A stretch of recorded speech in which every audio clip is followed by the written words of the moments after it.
This is the Grand Tapestry podcast brought to you by My Family Channel. Each one of our elder stories is a unique thread in the grand tapestry of American history. In this podcast, we will examine them one by one to honor them and to gain perspective through their experience. Hello, I'm Todd Smith from My Family Channel, and welcome to the Grand Tapestry Podcast, Episode 3, with Miss Loretta Briggs from Magnolia Springs, East Louisville in Louisville, Kentucky. Hello, Loretta. How are you today? Fine. How are you? I'm very well, thank you. Good. Thank you for joining us on this podcast. This is, like I said, Episode 3, so we're just getting started. And today we're just going to talk about your life. You're going to give us some pearls of wisdom and reflection from your rich experience and hope that young people can learn from you. So let's just start at the top. Okay. Can you tell us about when and where you were born? Okay, I was born in Danville, Kentucky. I'm a Halloween baby. October 31st? Mm-hmm. Wow. And when I was 2, we came to Louisville, and I've been here ever since. And it'll be 77 years I've been on Earth. Wow. On the Awesome. 31st. So, yeah. Yeah, coming up, right? Yeah. So how did that work with your birthday falling on Halloween? Did your birthday get mixed up with Halloween festivities? And No, usually, when we went out, we'd come back and have like a little party. I didn't have it every year. It's just, but with Halloween, it's just, a lot of problems. But still, go out and get all that candy. Yeah, at least you know you're going to get candy. That's right. So you were in Louisville since you were 2. So what was it like growing up in Louisville? Well, we lived on First Street, 1382 South First Street. And how I remember that number, I do not know. And we lived on the second floor. And what I remember then is my dad had bought us a little puppy. And of course, you have to potty train it, but it takes a while. So we were having issues with that. And then one day, my brother decided to set the curtains on fire. So we had a fire in the apartment. So other than that, it was just, every day. And we had a big yard. They had a big yard. But that was really what I remembered, my brother setting the curtains on fire. That wasn't a good idea, was it? Nope. So... Can you tell us about a special memory from your childhood? Does anything stand out as a special memory? Well... Other than the fire? Other than the fire.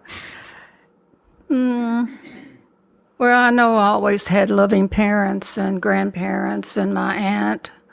We lived with my grandmother and grandfather and my aunt for a while. And we lived across from Jacob Elementary.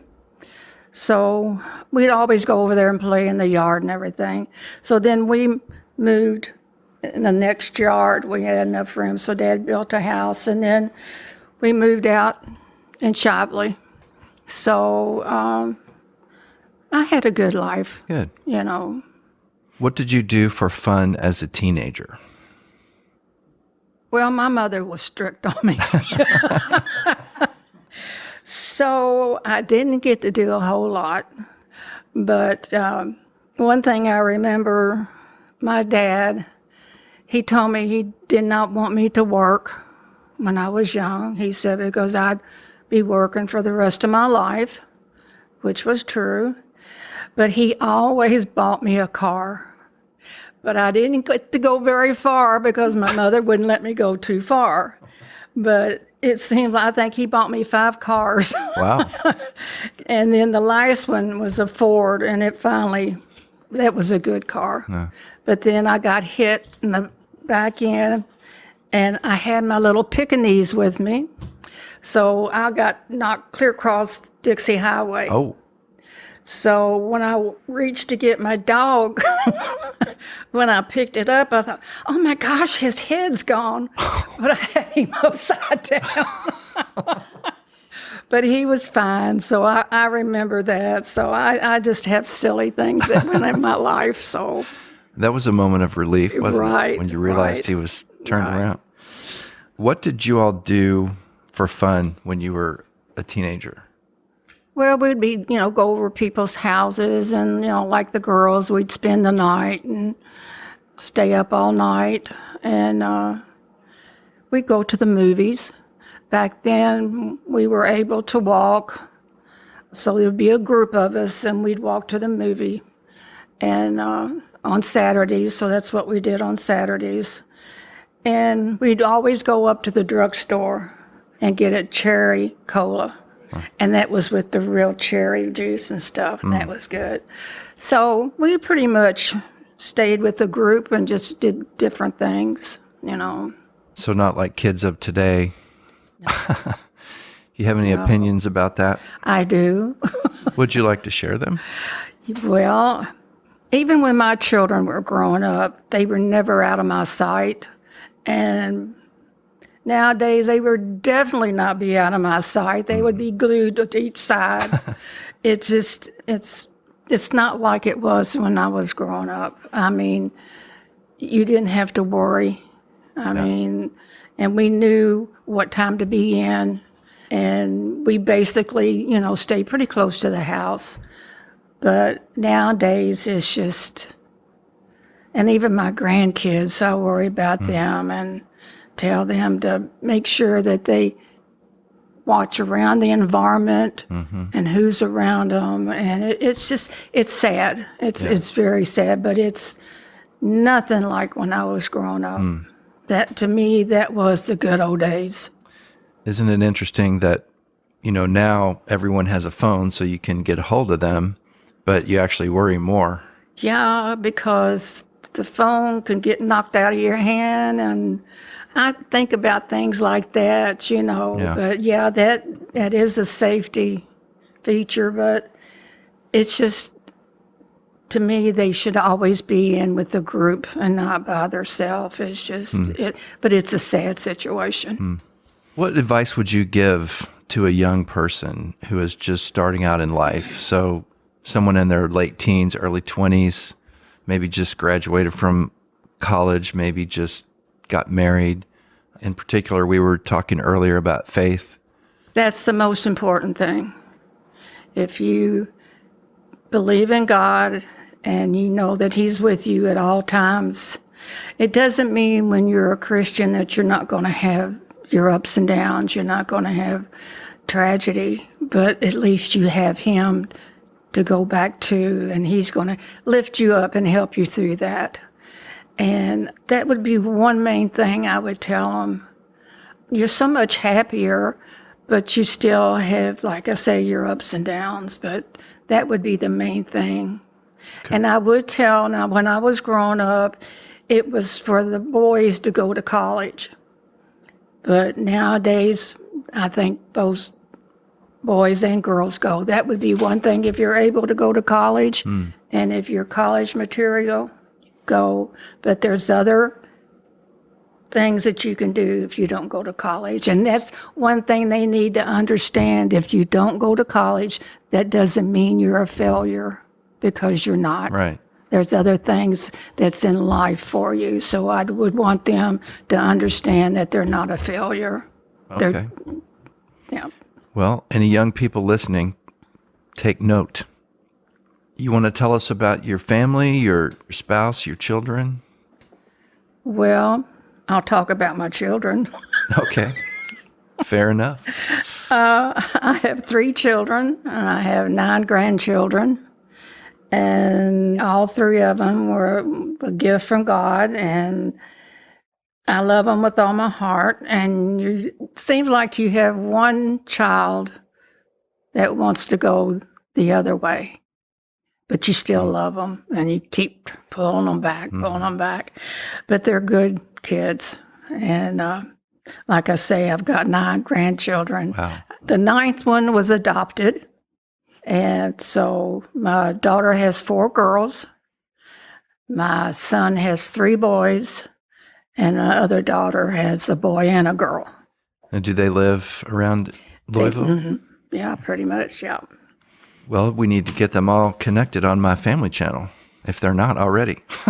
Well, the girls are supposed to be, but I don't know if they are. I keep telling Melinda to check to see if they're connected because I would like to have some pictures coming Absolutely. through. Well, we'll make a note. We'll check on that. Okay. We talked about advice for a young person. What about advice for a middle-aged person who's maybe gone through the child rearing years, right in the middle? That's a different time of life. You're thinking about different things. You've got different things behind you, different things coming up. You have any advice, or would your advice be the same? Never give up. Never give up. Yeah. I like that. Yeah.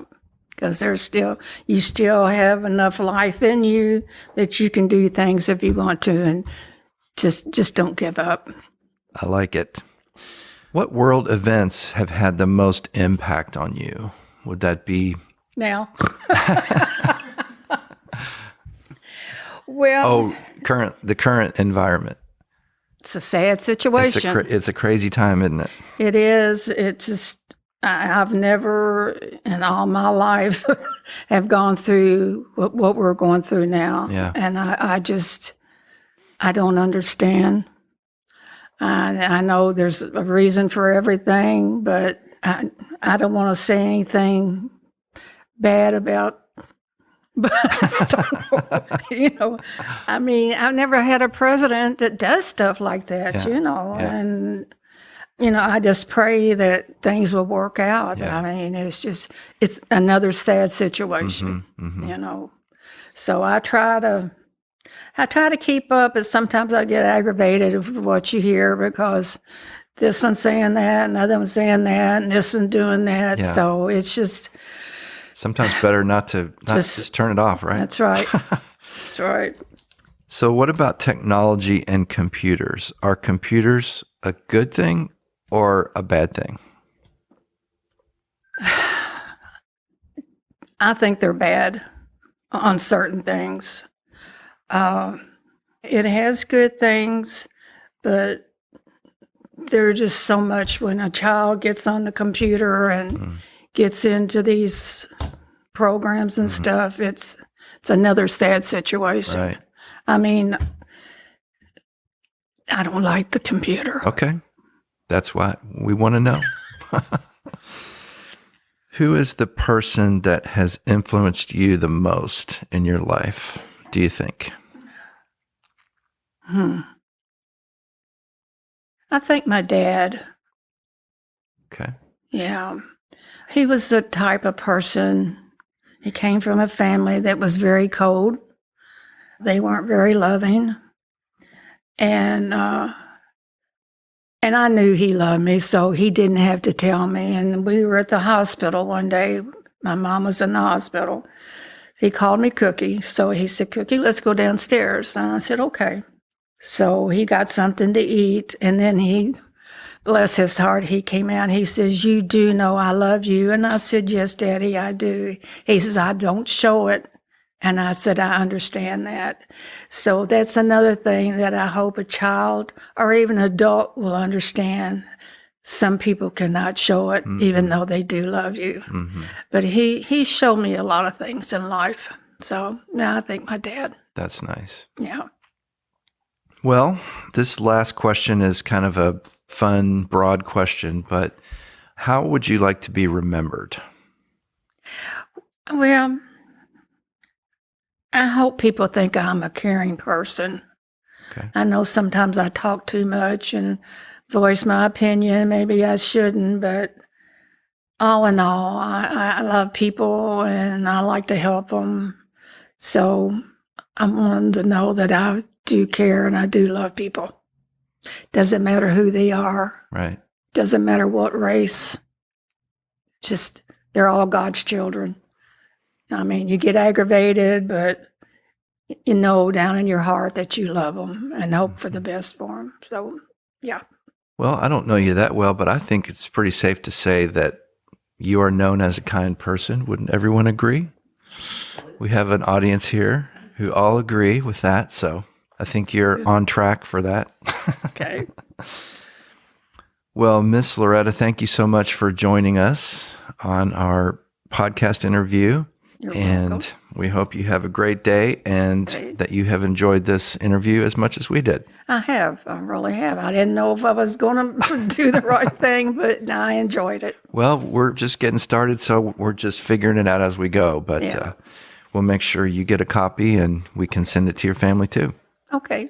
All right? All right. Well, thank you so much. Okay, thank you. Okay.